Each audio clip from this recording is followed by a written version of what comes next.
Pasok, Tatay Digong!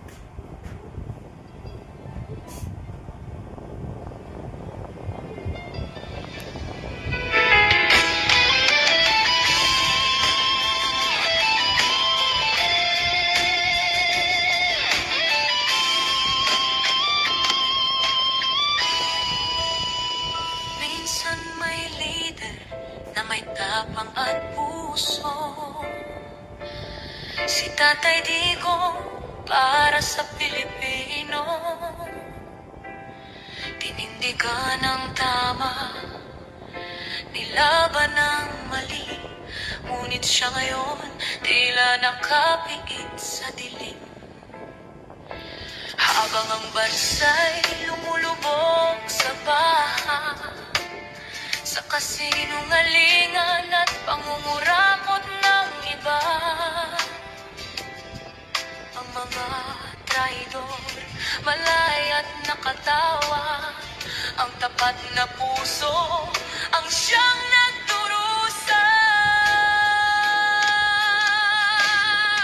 Bilang ko si tatay, ngunit tayo rin kapos ng sistema, walang damdamin, buwis ng mahirap, ipinulsa ng may salarin, ang bayan ng tunay na nakakadena rin.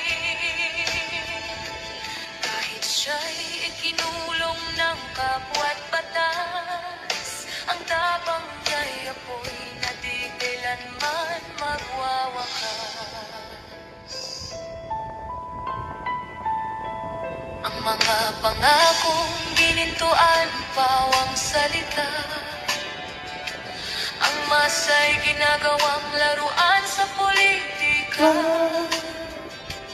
Ngunit sa puso ng mga maralit at tapat, si Digong pa rin ang tanging hinahanap. Sabi nila justisya, pero para kanino? Bakit ang matuwid ang laging ginugupo? Siya ang sakripisyong tupa ng ating lahi upang muling magising ang ating pagkabit.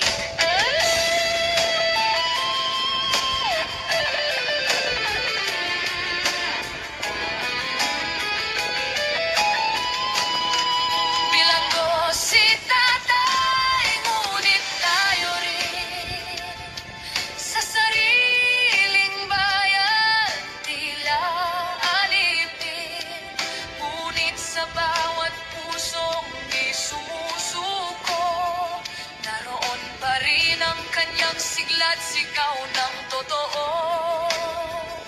At kahit tinapos ng mga taksil sa dangal, ang pangalan ni Duterte mananatiling mahal.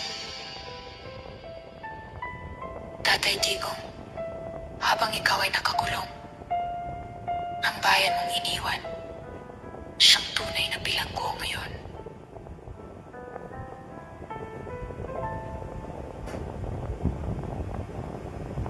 Yan mga kaimil, no? Shout out sa ating lahat. At ito nga po, pilit nilang pinapatay ang Duterte.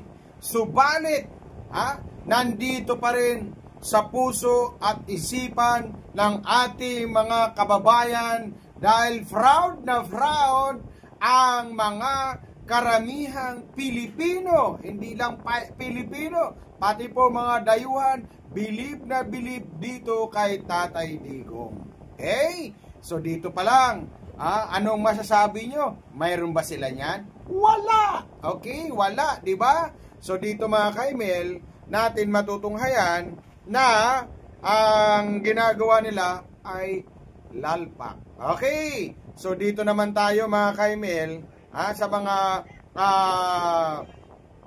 etong mga banat ngayon at si Tuta Soto ngayon mga kaimel ay nako naman talaga, oo, mukhang madadali na talaga si Tuta Soto. Dahil eto na nga, nagsasalita na ito si Anjo Aliana. Pag hindi siya tinigilan, nako, tuloy-tuloy na. ibubulgar niya na ang lahat-lahat na mga pinaggagawa itong si Tuta Suto, mga kaimil. Nako naman talaga. Dito natin malalaman na ito mga kalukuhan nila, unti-unti nang lumalabas. Lumalabas ang kanilang mga sikrito. Okay? Ayan. Pakinggan natin ang sinasabi ni Anjo Aliana. Pasok! Yes, good morning at ano pa yung buko? Breakfast ako at Tito Sen, ang dami mo na naman na pinalabas na yung mga bayaran mo na sa mga vloggers, Tito Sen.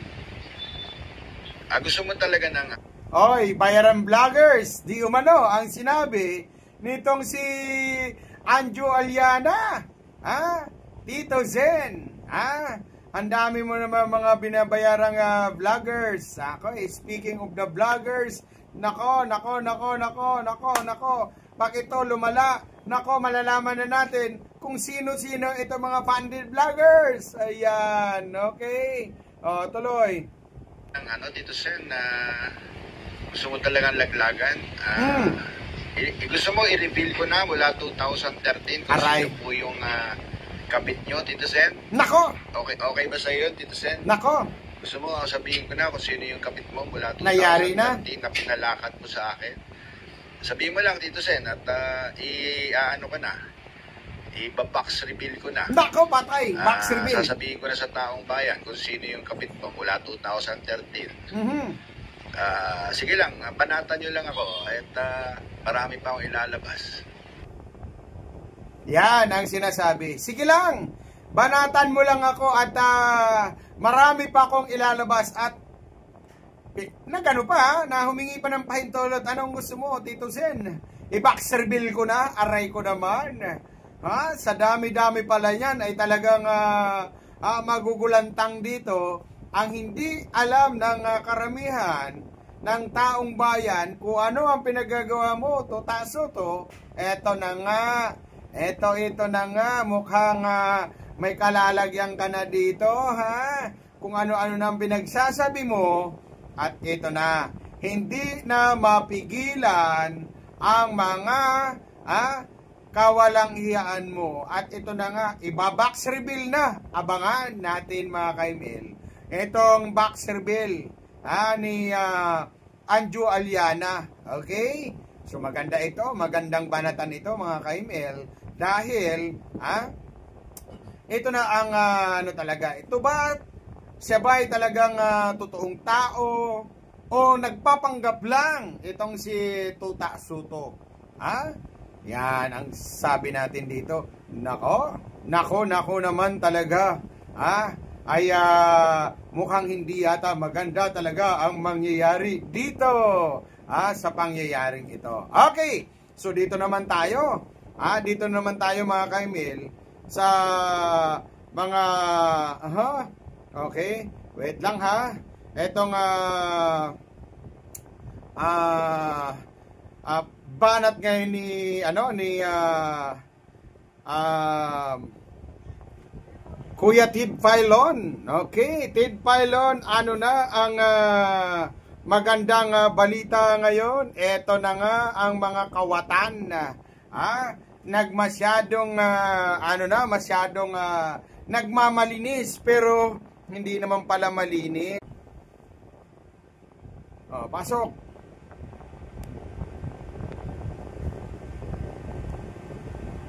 Iingay nila doon sa Sara Duterte hearing doon sa confidential fund, di ba? Araw-araw nagpe-press content. Yes. Ngayon, tahimik sila. Oo. Alam mo kung bakit? Bakit? Tatay niya may-ari din ng stasyon. Yan. Nasa listahan ngayon. Kaya ngayon, invisible sila.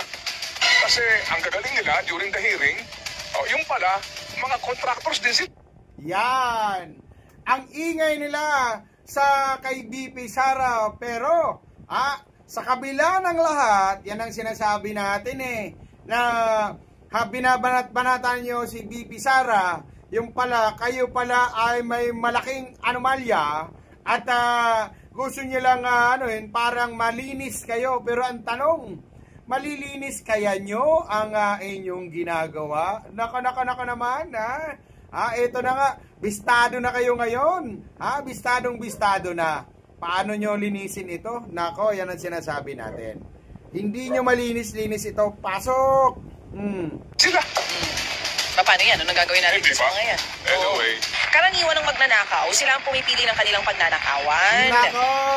Yan ang sinasabi, karaniwang ng magnanakaw ay sila ang pumipili ng kanilang nanakawan. Yun ang hindi maganda, no?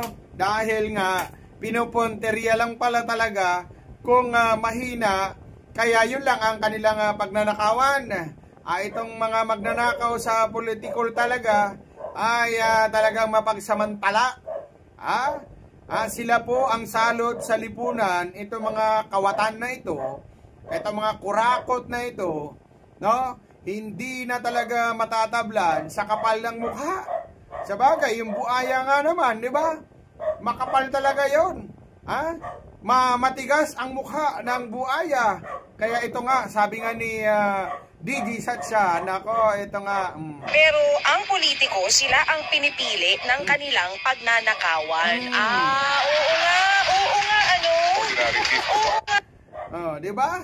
Maliwanag, mga kaimil, na itong mga tarantado, na itong mga politiko na ito na magnanakaw, sobra na, talagang pilit pa rin nilang pagtakpan, at pinipilit pa rin nila talagang malinis sila sa kanilang ginagawa. Okay? Kahit anong linis nyo, lumalabas pa rin ang inyong kawalanghiyaan. Lumalabas pa rin ang kawalanghiyaan itong mga ito. Di ba? Paano yan? Paano nyo? At ngayon, nag-hire kayo ngayon ng mga magtatanggol sa inyo, pero wala na, tapos na. At kayo ay madidinggoy na, at yung mga sa mga feeds na yan, malalaman na at nalalaman na. Mukhang ipapatawag na nga. Aray ko naman, ipapatawag na kayo sa dyan sa investigation ng Senado. Nako, ano kaya nga ipapalusot na naman ito? Baka ngayon naghahanda na sila kung paano nila lulusutan itong mga pagpupus nila at gumagamit ang boosting para lukuhin ang taong bayan. Di ba? Gumagamit sila ng boosting at lukuhin ang taong bayan para sumakay ang taong bayan.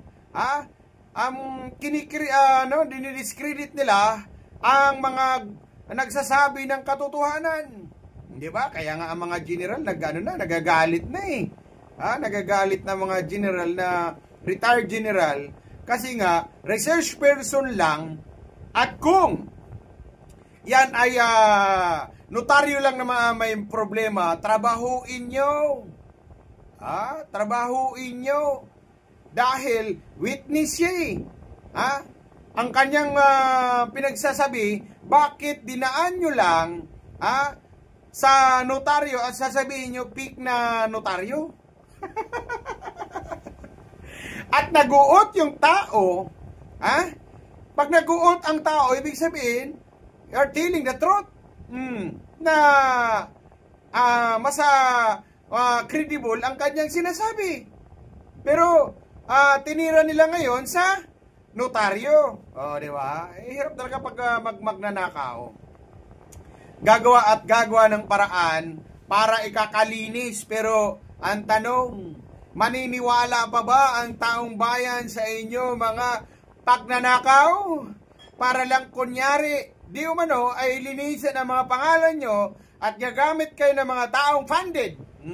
Funded tayo naman kay Senator Marcolita ay funded yan. Gumagamit ng boosting. Di ba? Nagpapand yan. Nagbabayad yan. Diba?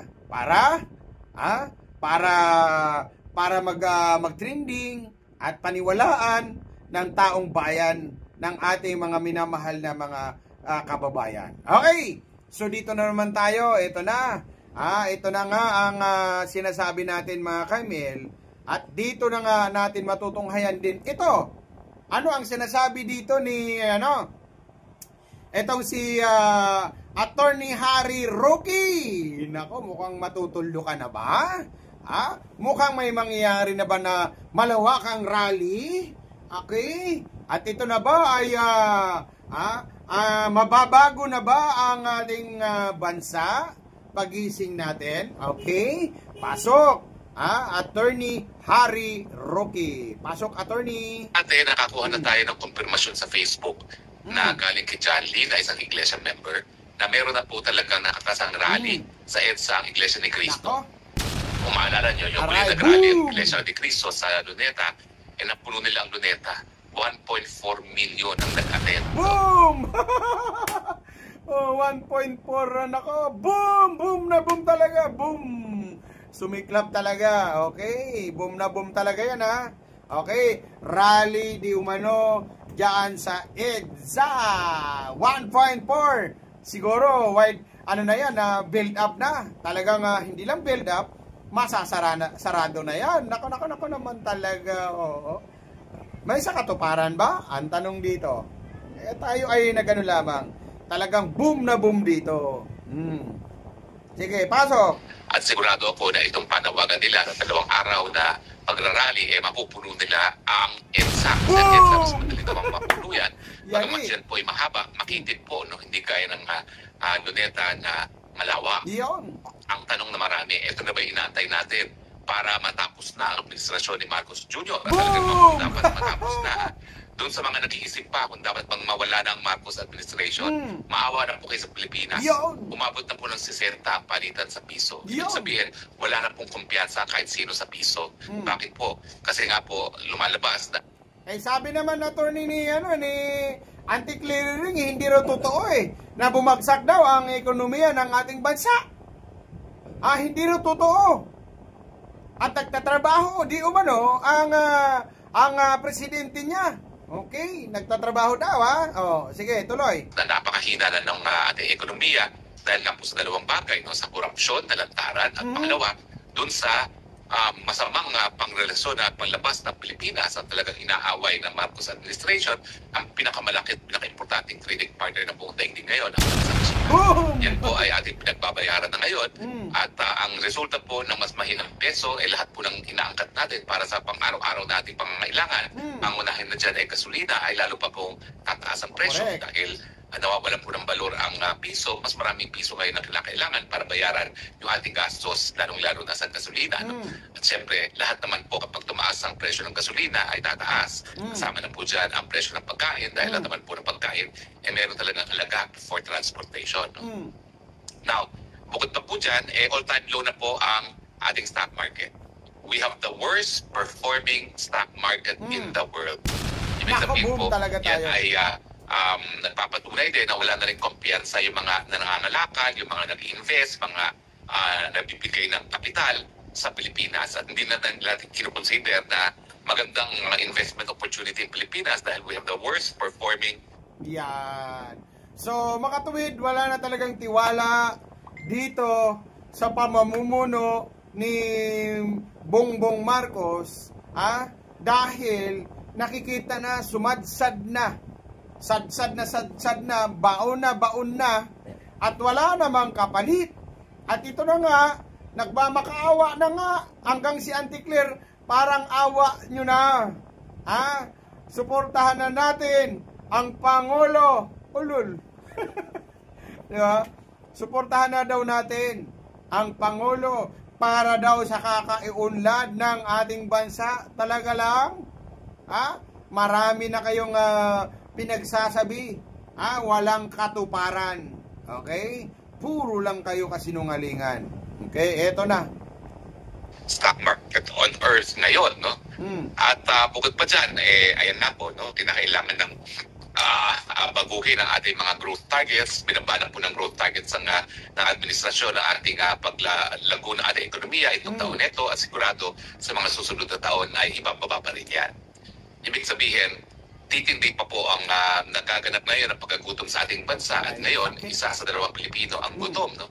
So, Boom, talaga. yan po ang mga dahilan na kung bakit talagang kinakailangan magpalitan ng gobyerno dahil hindi na natin maantay pa ang 2028. Ulitin ko po ha, hindi rin po pwede na mag-eleksyon tayo sa 2028 na nakaupo pa ang mga Marcos. Sigurado po ako ang mga Marcos dahil hawak nila mga makina na magbibilang ng boto, hindi nila pananalunin si Inday Sara kung sila pa rin ang nakaupo sa 2028. So, kinakailangan po talaga Boom na boom talaga tayo dito. Dapat baguhin talaga ang etong kumilik dahil nasa kanila ang makinarya. Kita naman natin yung nagdaang eleksyon ay eto na nga, hindi nga binubuto ng taong bayan ng kanyang distrito, pero ano ang nangyayari?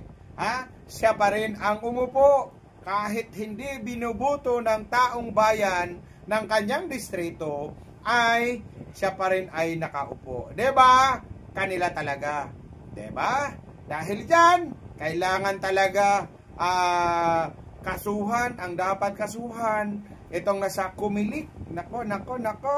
Kasi nga mali na ang kanilang ginagawa. Hindi tayo nakapamili ng ating karapat-dapat dahil mayroon pong nagkakaman. 'Di ba? Saan ka makakita? Hindi binoto ng distrito. Hindi nakikita sa butuhan na hindi talaga nananalo. Subalit, siya pa rin ang umupo. Alam nyo na kung sino yan. Okay, tuloy. At ang ang Marcos ngayon na, now na, not tomorrow, not in Boom. 2028. Dahil baka nga po, wala na tayong kinabukasan na pinag-uusapan. Kung tatagal pa ng 2 pang taon itong Marcos na hindi talaga alam ko anong gagawin para mamuno sa ating bayan. Nako. Bagyo darating, ang sabihin, nagkakamot ng ulo, anong gagawin natin? Nabangkarote, di umano, nababangkarote, di umano, ang GSIS, nagkakamot ng ulo, hindi alam ang gagawin, anong gagawin natin dyan? Nakikipag-away sa China sa panahon ng pating Amerika, nakikipag-kaibigan sa China. At ang inaasahan pa rin, re-resmakan siya ng Amerika dahil kinakailangan na ng mga Amerikano ang ating lupain para gamitin na base militar laban sa China kung ito ay lulusob sa Taiwan. Hindi naman yan nalalaman na nag-iigi na yung relasyon ng dalawa at naiiwan na tayo sa kampungan dahil nawawalan na tayo ng balor as far as President Trump is concerned dahil habang wala ng banta na magkakaroon ng military confrontation sa panig ng Amerika at saka ng Amerika, wala na rin sa isa sa kanila Pilipinas. So, sinong tutulong sa... So dito mga kaimel, talaga dapat naman talaga. Ito ay walisin na, kalusin na itong mga ito dahil wala nang sense itong mga ito. Wala na talagang sense. Kita mo lahat na po bumabagsak. Lahat na bumabagsak. So hindi na ibig sabihin, hindi talaga nila kaya. Okay? Hindi nila kayang pamunuan ito dahil nga ano ba ang ginagawa? Bakit ganito ang nangyari sa ating bansa? Lumulubo ang utang, 'di ba? Kung dati ay pagpasok niya ay 12 trillion ang utang ng Pilipinas, all in all, ngayon magkaano na? Napakalaki na. In 3 years niya, lalampasan pa niya ang sinundan niyang inutang. 3 years? 6 years versus 3 years. Di ba nalalampasan na? Tapos wala naman pong nangyayari. Wala po tayong nakikita na development. Di ba? Meron bang development nakikita? Wala eh. Pinagpatuloy lang nila ang previous na mga project. So, funded na yan. May ano na yan, may pondo na. So, ngayon, anong ginagawa? Ano ang mga project? Di ba? Yun ang tanong. Tapos ngayon, may mga project di umano na sinasabi nga nila na flood control, pero ano ang nangyayari? Tapos sasabihin na, pasalamat kayo kasi binunyag ng ating presidente. Diba? Bakit pasalamatan? Bakit hindi hinabol yan? Bakit hindi na alam? Diba? Tapos ngayon, ang laki-laki ng pero mga ghost project, may project naman na flood control, pero hindi naman ay yung tinatawag na